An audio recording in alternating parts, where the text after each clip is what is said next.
Sacred and golden. This is where the people of Myanmar have come to pray for more than 2,500 years. The Shwedagon Pagoda has towered over Yangon, outlasting kings, colonies and coups. That history is still an important part of life in Myanmar today.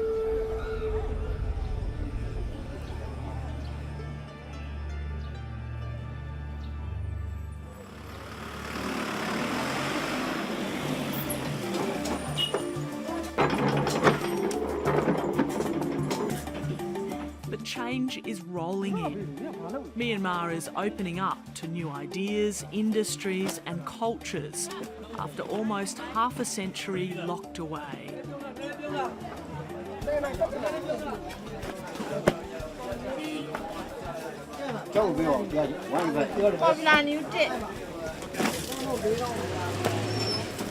There are now more than 20 daily newspapers and dozens of weekly journals. And while many of these papers self-censor, readers are at least getting some coverage of the rapid developments in their own country and a wider window on the outside world. I think we can be reasonably confident that this degree of political liberalisation will continue. We can be somewhat confident that moves towards democracy will continue as well. But I think how ordinary life will change, whether income inequality will simply get worse, and whether the lives of the poorest half of the country, 2/3 of the country, if that will change, I think remains a big question mark. The newspapers are still delivered in the old-fashioned way, with the tug of a rope and the ring of a bell. It's just one example of how the old and new are woven together as Myanmar's economy expands. In the past 2 years, parliamentary elections have been held, sanctions have been lifted, and the economy is now growing rapidly. But it's not a one-dimensional story. I think a lot of the coverage of this country for a very long time has been very simplistic. It was seen as a country where the only story was the story of the military junta and the generals versus the democracy movement in Aung San Suu Kyi, whereas in fact it was a much more complicated political situation.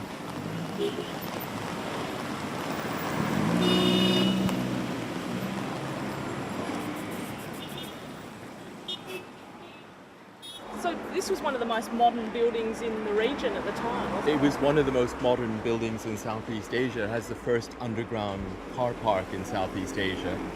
I'm taking a walk through Yangon's historic district with author and historian Thant Mint U. At its peak in the 1920s and 30s, Rangoon, as it was then known, was at the crossroads of Asia, set to become one of the most important cities in the region.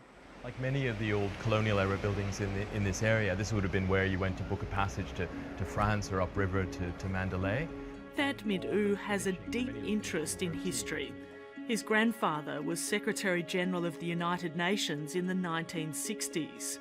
Thant wants to put Myanmar back on the map. In those days, if you wanted to fly from London to Melbourne, you had to come through Rangoon at the time. It was almost like the Dubai of its time. Exactly, and it was a place where people came to for shopping from Singapore, from Bangkok, as well as from elsewhere.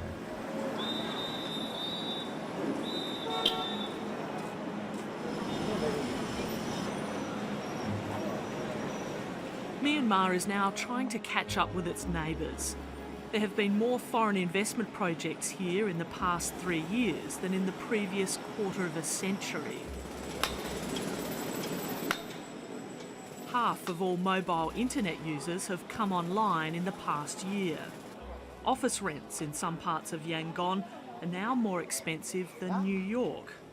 But 70% of people in Myanmar still don't have basic services such as electricity. The country has not benefited at all from the general progress we've seen in Asia. And what that means first and foremost is that we have 60 million people, 59 million of whom are poor in a way that they probably don't have to be.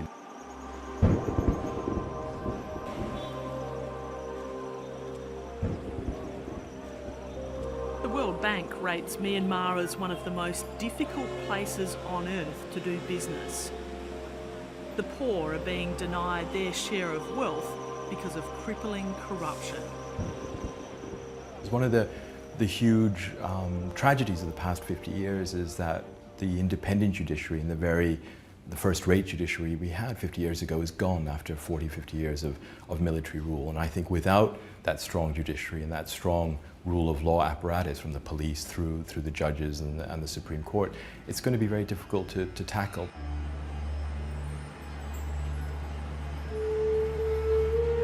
Myanmar's past is still drifting into the present.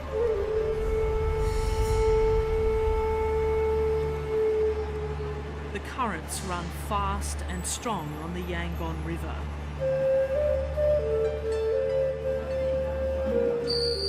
You'd expect a city of more than 2.5 million people to have a bridge at its busiest crossing.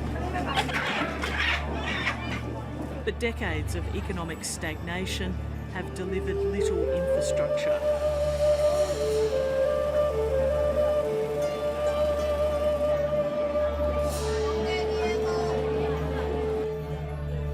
People and produce are packed in side by side.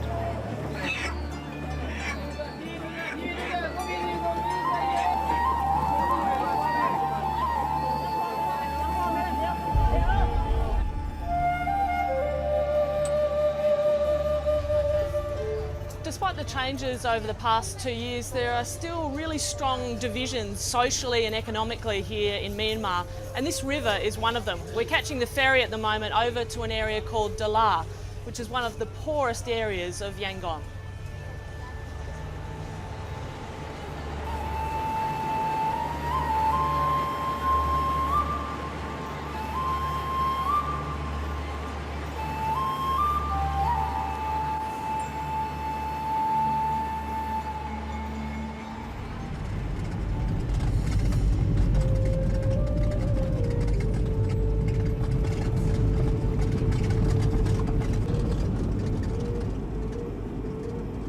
There are few signs of any economic transformation here. The people of Dalar are stuck in the mud. They live perched above putrid water, rubbish and sewage.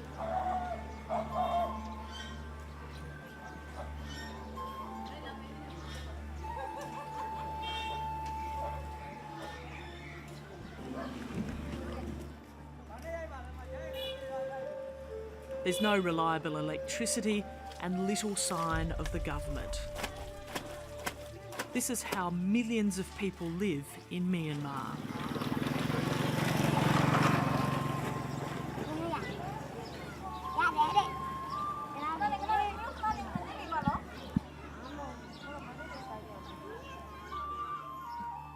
Every time I'm thinking, how long I have to live here, how long? Oh no, I can't stand with the power, like power cut very often, and the water also not clean.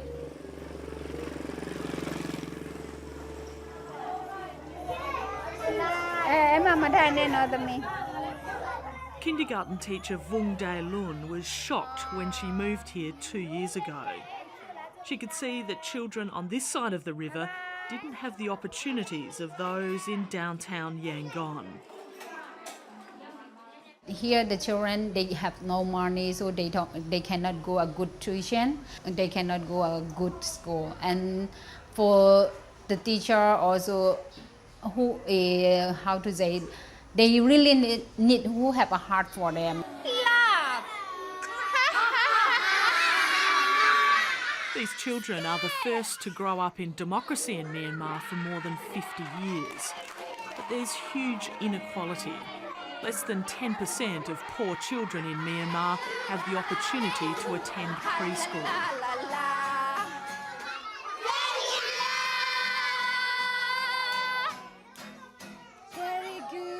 The reason for why we are here, we don't want them to poor forever, so we want to direct them.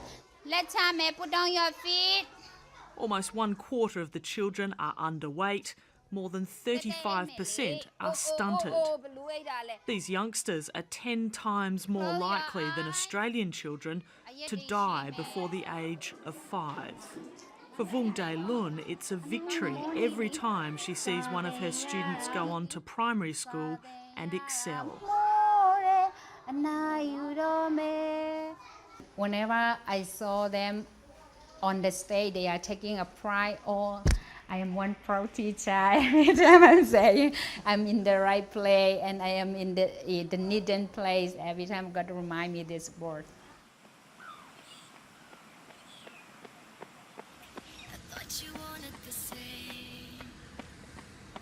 For some, the changes in Myanmar can't come fast enough. 23-year-old Moon doesn't want to be a teacher or work in the slums. She wants to be a global pop star, and remarkably, that's now possible. It's everything. It's everything. Without music, I don't know what I'm gonna be like.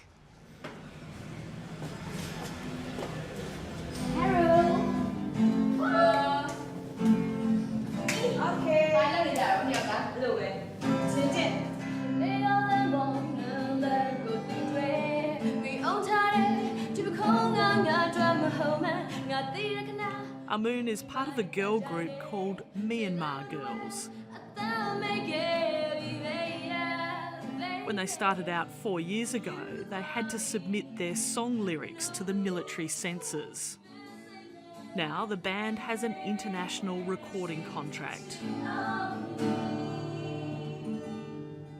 I think now, not only the youth, even like the older people in Burma, they start to relate to international culture, and they can accept now.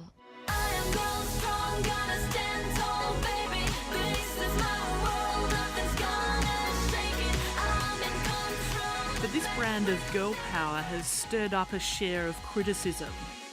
The dance moves, the outfits and the lyrics didn't fit the expectations of how young Burmese women should behave.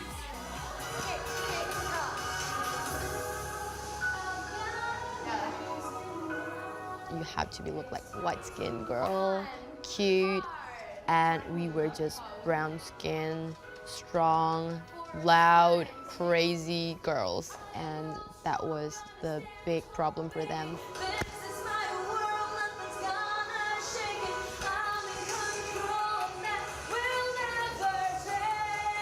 These would-be stars have choices and opportunities that their mothers and grandmothers could not have imagined. Moon has already graduated from university with a degree in Russian.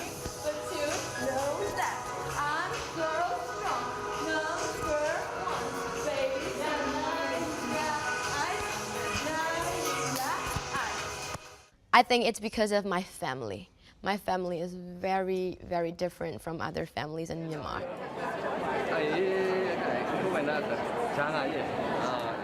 Moon's father is a Baptist pastor. The family comes from the Kachin ethnic minority in the north of the country. Despite the apparent conservatism, Moon's father is supportive of his daughter's career.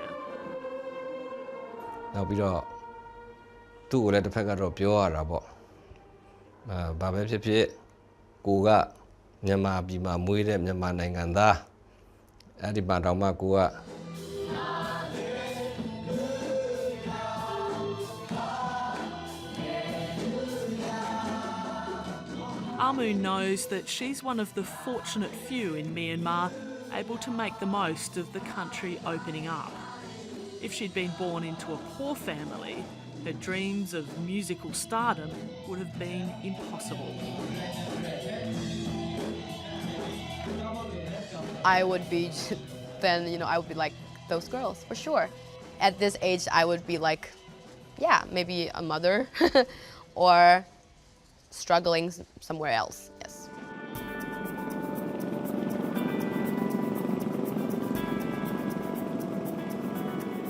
Only months ago, this was a dilapidated riverfront warehouse. Now it's a flash new retail space, the venue of an expat networking event for women at the top end of town who are helping to drive the change.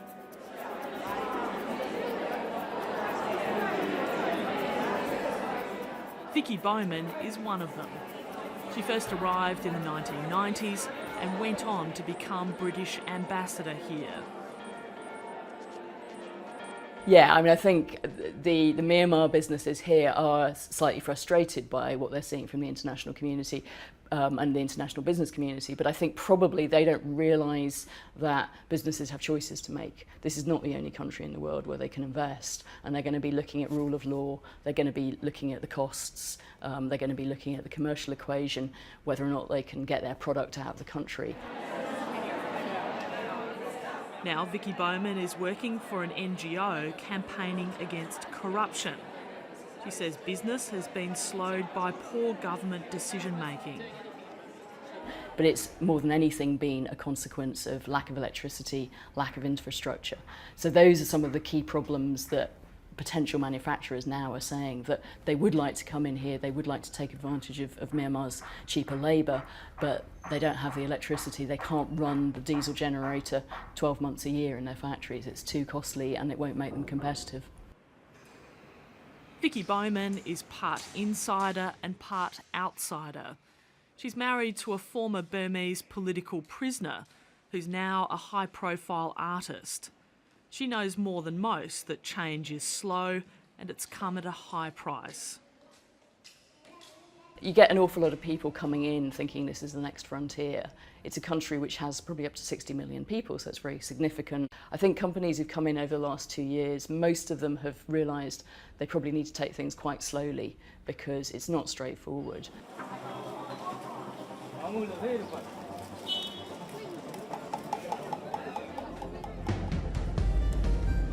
This is how a lot of money moves in Myanmar, by car. It's estimated that only 5% of transactions are made through the outdated banking system. The rest are done like this, in cash and in person. Reform is stopping and starting, but it's enough to lure young entrepreneurs prepared to come home to Myanmar and set up a business.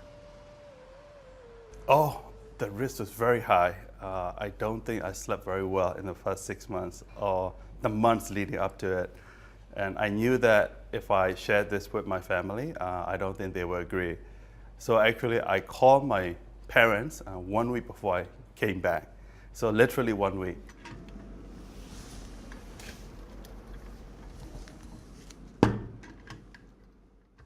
Nyaung has established an online travel agency. The profits are adding up. But in the beginning, he couldn't even find an office with adequate internet. So what I had to do was I have to walk at different coffee shops. And I happened to find a really good place where they have the best internet access because they have a connection to the government. So we actually redesigned the site about a year ago. Face-to-face dealings are still a very important part of doing business here, but it's worth the effort. The Myanmar tourism industry has grown by 92% in the past year, and there's more growth expected. The economic fundamentals are starting to head in the right direction. Where you can just select. I saw some underlying changes that could lead to reform. I wanted to come back so that I could position myself in industry that has exponential potential to grow when the country opens up.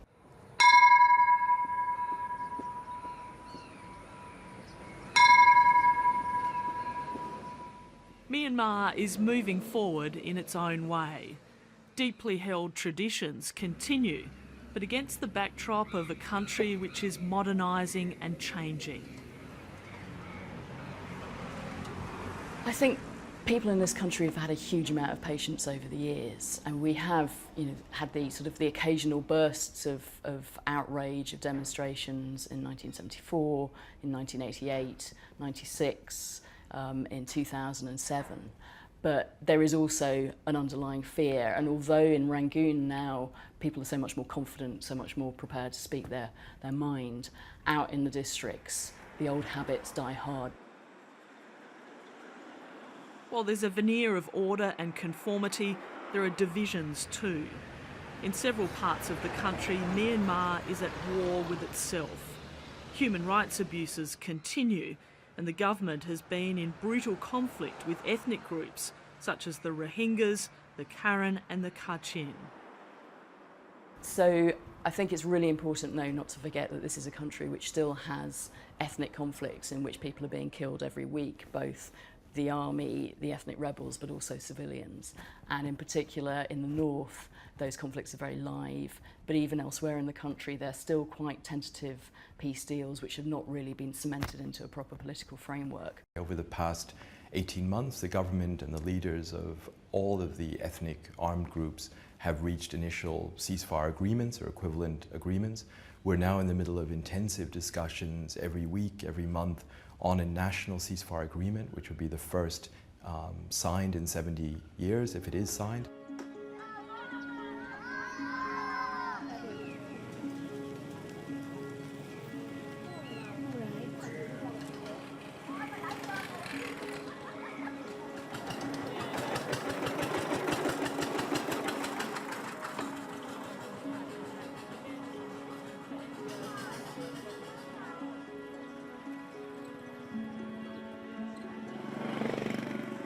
Everybody put your hands together and do like this. Back across the river in Dalar, the children at the Sunshine Kindergarten are getting ready for graduation. It only costs their parents $3 a term to send them here, but even that is big money in a neighbourhood like this one. Do you worry about the future for these children? Because life is more difficult for poor children. That's right, that's right. I'm worried a lot. I'm worried for them. Some children, after this finish, if they can continue the government school, how to do his life is no education, then he will not get a good job and his life is just finished, you know. So I'm very worried for them. Vung Dae Lun wants to continue teaching here, even though she could get a much better paying job in Yangon. For her, money isn't important. Yes, I want to be your friend. Not important. Yeah, I really want to change the people in the law. I really want to open their eyes and open their heart. Oh, I love you. Vung Dae Lun and her husband also have dreams for their own child, 3-month-old Rebecca. They want her to learn and to have the best opportunities. Even 3 months I talk to her, I want to hear back something from her. So it's really also give me a lesson. I have to listen from the children as well. She is precious to me and the children are also precious for their parents.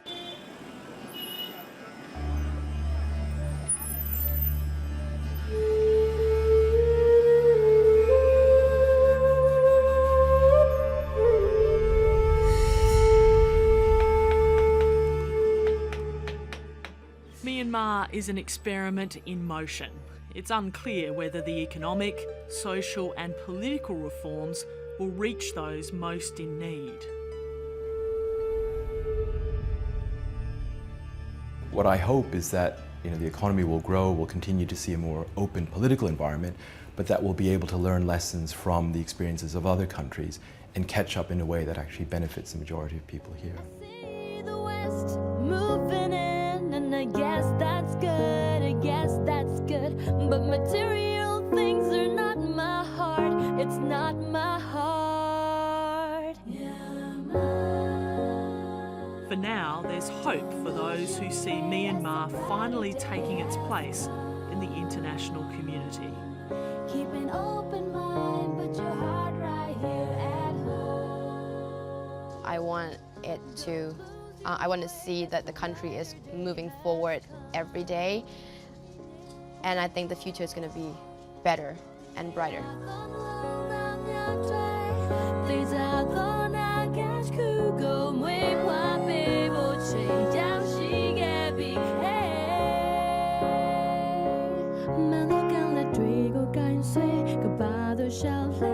When I may own time. လို့ထာဝရလင်းလက်နိုင်ပါစေဆုချွေကနေအမိမြေ